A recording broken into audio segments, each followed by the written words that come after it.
रूस में भारत का जोरदार स्वागत और पाकिस्तान के खिलाफ दुनिया के सबसे ताकतवर नेताओं में से एक व्लादिमीर पुतिन के साथ मोदी का बड़ा ऐलान। आतंक के खिलाफ अब रूस और भारत साथ मिलकर चलेंगे।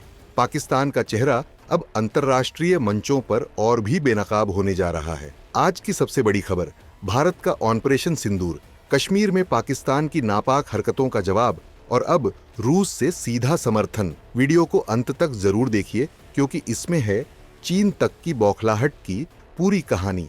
22 अप्रैल को कश्मीर के पहलगाम में हुआ आतंकी हमला सिर्फ भारत के लिए ही नहीं बल्कि पूरे क्षेत्रीय शांति के लिए खतरे की घंटी था। पाकिस्तान प्रायोजित इस हमले के बाद भारत ने ऑपरेशन सिंदूर के जरिए सीमा पार के आतंकी ठिकानों पर जबरदस्त जवाबी हमला किया और अब इस जंग को अंतर्राष्ट्रीय समर्थन भी मिल रहा है। द्रविड़ मुनेत्र कशगम की सांसद कनिमोई के नेतृत्व में भारतीय सांसदों का बहुदलीय प्रतिनिधिमंडल जब रूस की राजधानी मॉस्को पहुंचा तो वहां हुआ जोरदार स्वागत। रूस के उप विदेश मंत्री आंद्रे रुडेंको ने खुद गर्मजोशी से स्वागत किया और फिर जो बयान दिया उसने पाकिस्तान और उसके आतंकी आकाओं की नींद उड़ा दी। रूस सभी रूपों में आतंकवाद के उन्मूलन के लिए भारत के साथ एकजुटता से खड़ा है। आतंकवाद के खिलाफ लड़ाई में रूस और भारत की स्थिति साझा है। रूस के इस समर्थन का मतलब सिर्फ एक दोस्ती का इजहार नहीं है, ये एक सामरिक संदेश है उन सभी ताकतों को जो आतंकवाद को समर्थन देती हैं। सबसे पहले पाकिस्तान और उसके साथ खड़ा चीन। रूसी संसद ड्यूमा के अंतर्राष्ट्रीय मामलों की समिति के प्रमुख लियोनिद स्लटस्की से लेकर समिति के उपाध्यक्ष आंद्रेई डेनिसोव और फेडरेशन काउंसिल के सीनेटरों ने साफ तौर पर कहा कि हम भारत के साथ हैं और जो हुआ है वो आतंकवाद है जिसकी कोई माफी नहीं। सोचिए, जब रूस जैसे शक्तिशाली देश की संसद में भारत की बात सुनी जाए और पाकिस्तान के आतंकी चेहरे को वहां बेनकाब किया जाए तो असर चीन और पाकिस्तान की रणनीति पर पड़ेगा और अब साफ है ये भारत की कूटनीतिक जीत है।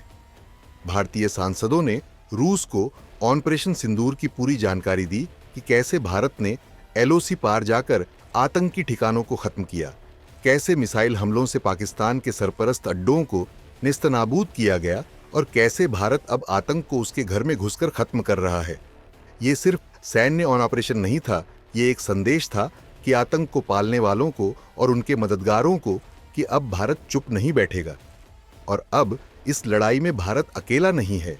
रूस जैसे देश अब भारत के साथ खड़े हैं, न केवल शब्दों में बल्कि मंचों पर, संयुक्त राष्ट्र से लेकर एससीओ और ब्रिक्स तक।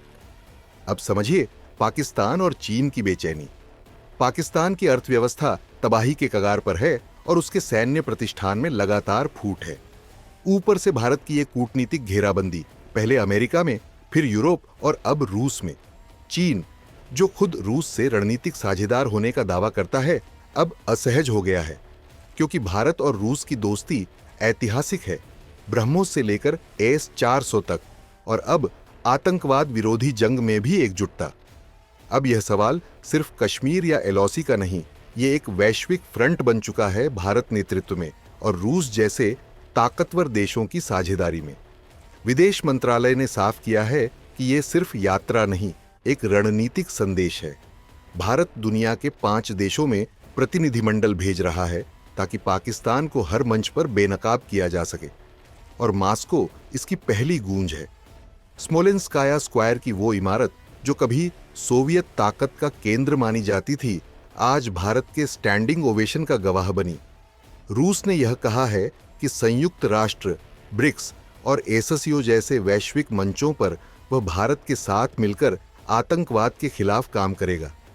खैर, मोदी और पुतिन की दोस्ती अब एक नए मोड़ पर है, सिर्फ रक्षा सौदों तक सीमित नहीं बल्कि वैश्विक सुरक्षा के साझा विजन पर आधारित है। ये था आज का सबसे बड़ा अपडेट। पाकिस्तान और चीन के मुंह पर करारा तमाचा। ऑपरेशन सिंदूर के बाद भारत अब अंतर्राष्ट्रीय स्तर पर भी अपने दुश्मनों को घेर रहा है। रूस जैसे शक्तिशाली देश ने अब खुलकर भारत का साथ देने का ऐलान कर दिया है। आतंकवाद के खिलाफ यह लड़ाई अब सिर्फ भारत की नहीं रही बल्कि अब यह एक वैश्विक जंग है जिसमें भारत है अगुवा और रूस है सच्चा साथी।